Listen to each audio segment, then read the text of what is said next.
Today, chocolate is one of the people's most favorite snack. The Ferrero and Ritter Sport companies produce the most famous chocolates in the world. Those companies are strong competitors to one another, and the information about the companies will be given throughout this video. In 1912, Ritter Sport Company, founded by Mr. Alfred Ritter and his wife Clara, by opening a small chocolate factory named Alfred Ritter Cannstatt in Stuttgart, Germany. In 1930, the company moved to Waltenburg in order to expand. The first product of the company was Elrica. In 1932, chocolate named Chocolate, which was Clara's idea, the square chocolate that fits every pocket, had launched. The chocolate was nowadays famous Ritter Sport chocolate's invention. On the other hand, in 1946, Mr. Pietro Ferrero decided to found family-owned chocolate producing plant in Turin, north of Italy. The first product of Ferrero Company was chocolate cream pasta ghianda. Right after World War II, time with lack of food, kids started to enjoy their bread with pasta ghianda. Both Ferrero and Ritter Sport companies are founded as a family-owned company and still are family-owned. The Ferrero company is currently fourth largest confectionery company in the world.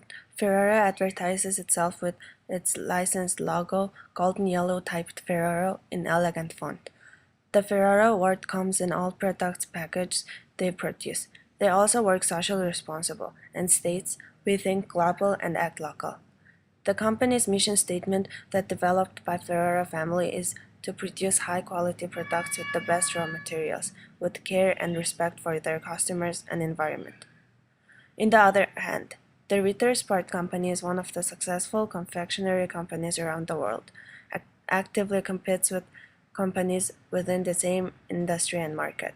The company is #1 chocolate company in Germany. Ritter Sport Company all products are now in square shape, which is their unique image. The simply typed Ritter Sport in blue in yellow square is the company's licensed logo. Mission of the Ritter Sport is to create trusted cooperation with partners, advisory committee, and all employees and produce chocolate concepts with difference. Their vision is to expansion in European and worldwide market. Ritter Sport Company produces more than 20 flavors of Ritter Sport Square chocolate and releases new flavor for each season since 2005. On the other hand, Ferrero produces many different confectionery that are well known around the world, such as Ferrero chocolate, Nutella chocolate cream, and Kinder chocolates, and so on. Ferrero Company doesn't show any services when Ritter Sport Company has their own built-up power plant and own cacao growing plant in Nicaragua, and their own Choco World in Berlin, where they sell their chocolates, and also they have their own museum. The Ritter Sport Company features vertical integration. Vertical integration occurs when the businesses in different business sectors merge. It can be further classified as forward and backward vertical integration. Merging with the different business sector will allow business to do integrated business. Since 1990, the company Ritter Sport started growing their own cacao beans in Nicaragua so that they can get their raw materials. This makes Ritter Sport Company integrated, that they plant their own product in primary sector and manufactures and makes chocolate which is ready to eat in secondary sector. They also serve the chocolates in their own cafe and through the shop in Berlin. This will count as vertical integration, since selling and distributing goods to people is in tertiary sector. Ferrero Company doesn't show any vertical and horizontal integration. They buy their raw materials from other company and distributes to shops to let them sell it. The following historical series of data are given to view certain aspects of the company. The graph of the Ritter Sport's total revenue gives sloping upward graph that indicates the total revenue is increasing year by year. However, the growth was remarkable in 1972 to 1982. The flattening trend can be observed from 1987 till 1998. Total revenue of Ferrero is also increasing as the graph indicates. The price of the chocolates from Ritter Sport and Ferrero are quite high and counted as luxury chocolates. They're an oligopoly market that is dominated by a few participants and have control over supply and market prices. Since there are a few participants in those chocolates are relatively price inelastic. That means the price of chocolate increases or decreases, the quantity demanded will not have great drop or growth. Demand is the relationship between quantity demanded chocolate and its price. Quantity demanded is an amount of good or service that consumers plan to buy at each price in a given period of time. Supply is a relationship between quantity supplied of chocolate and its price. Quantity supplied is an amount of chocolate that producer companies plan to sell at each price in a given period of time. In free market economy, countries like USA, without government intervention, we will always have the situation quantity demanded equals quantity supplied, which is equilibrium, with equilibrium price P and equilibrium quantity Q.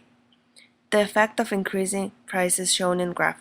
As the price increases, P2, P1, the quantity demanded will decrease, but quantity supplied will be increased.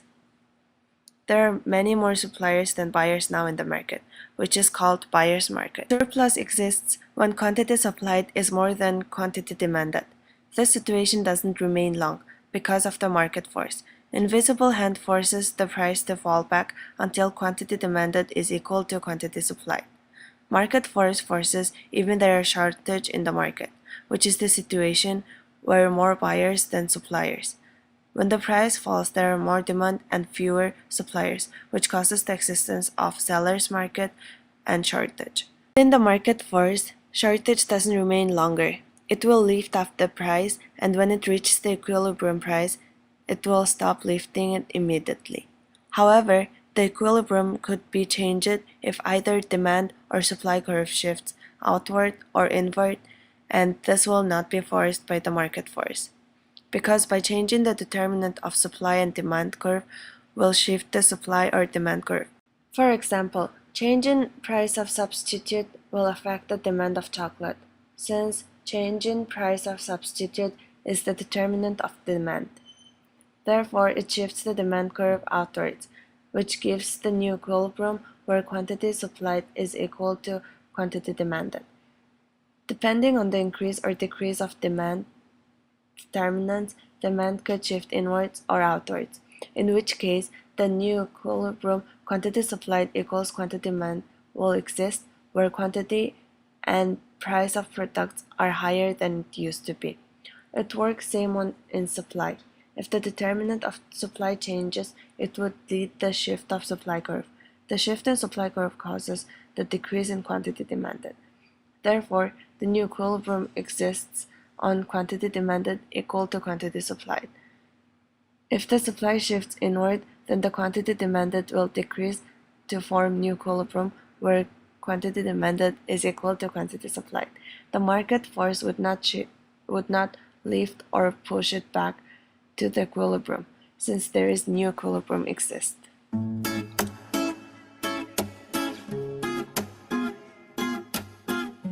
Judging by the graphs, the total revenue of the both companies keep increasing. Both of the graph there are no decrease in total revenue, which indicates that as the time goes by, people tend to buy chocolates more and more. It's because of several reasons.